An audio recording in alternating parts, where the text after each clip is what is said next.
my question for you, Rupert, is this: is you also assert that space-time is an illusion, but not coming at it from the scientific angle.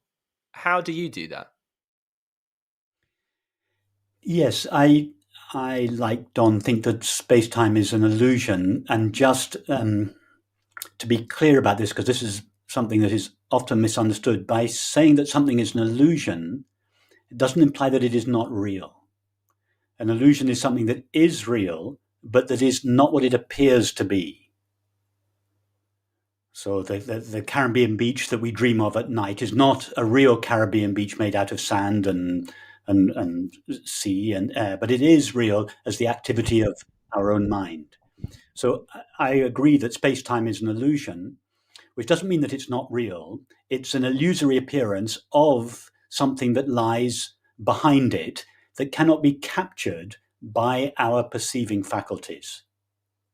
So in fact, one of my questions that I'd like to come back to in a minute for you, Don, is that this jewel behind space-time, with what region of the mind can we investigate it, given that the normal tools of the mind, thought and perception, impose their own limitations on reality and make it appear as space-time. So I'd like to ask you about that, Dom. Let me just finish by responding to your question, Simon. Yes, I've come at it from a completely different angle from Don, more experiential and introspective. And really, I reasoned, if I were to reason the process, although for me the process came before the reasoning and the explanation. In the waking state, we have thoughts and images and sensations and perceptions, and that constitutes our waking state experience. Thoughts and images on the inside, sensations of the body, and perceptions of the world on the outside.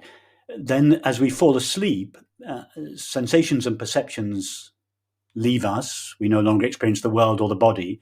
We enter what we consider to be a dream state, just consists of thoughts and images. And then thoughts and images leave us, and all that remains is consciousness. So the consciousness was present in both the two previous states, but it was colored by thoughts, images, sensations, and perceptions in the waking state, and just thoughts and images in the dream state.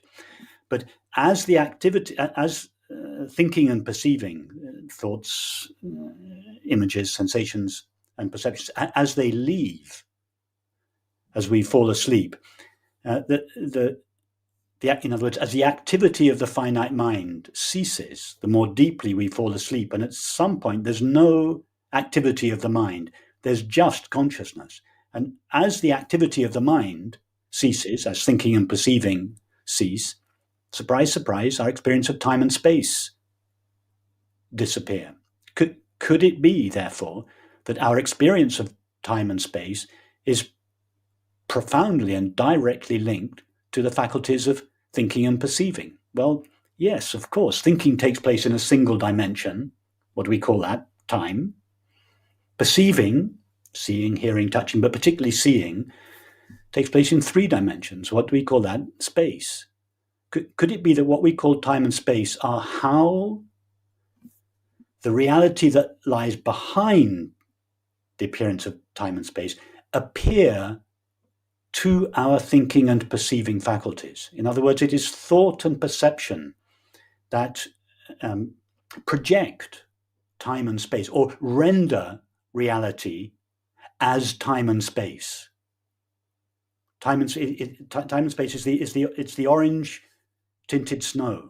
There's something real there. I'm not saying it's non-existent or unreal. It is real, but its reality is nothing like time and space. When you, to use an analogy, when we look at a movie, we see a 3-dimensional landscape. When we go up to it and touch it, we find its reality, relatively speaking, is a 2-dimensional screen. So something that is in reality, relatively speaking, has 2 dimensions, appears as 3 dimensions. Well, time and space appear to us in 4 dimensions, 1 dimension of time, 3 of space. But behind that could that be a four-dimensional appearance of something which behind it has less dimensions? And I would say if you go all the way back through the beautiful jewel that Don talked about, through whatever the structure is behind that, I can't remember what you call it. If you go back through all the data structures to the ultimate reality, I would suggest consciousness has no dimensions at all. And we cannot think of that. We cannot even imagine something with no dimensions, because everything we conceive or imagine is limited by the mind through which we do so. So Simon, to come back to your question, it was really through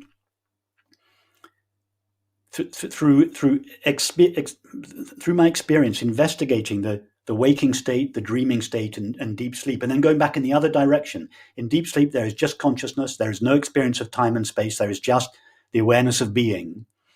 When dreaming starts again, the awareness of being doesn't disappear. The dimensionless awareness of being, it doesn't disappear. Thinking and imagining are simply added to it. Thinking and imagining are, as it were, a coloring of the dimensionless awareness of being, and then in the waking state, sensing and perceiving are added to it, and we have the full four-dimensional appearance of the world. But it's all made of this dimensionless consciousness, which is the ultimate reality that lies behind and appears as time and space in the waking state.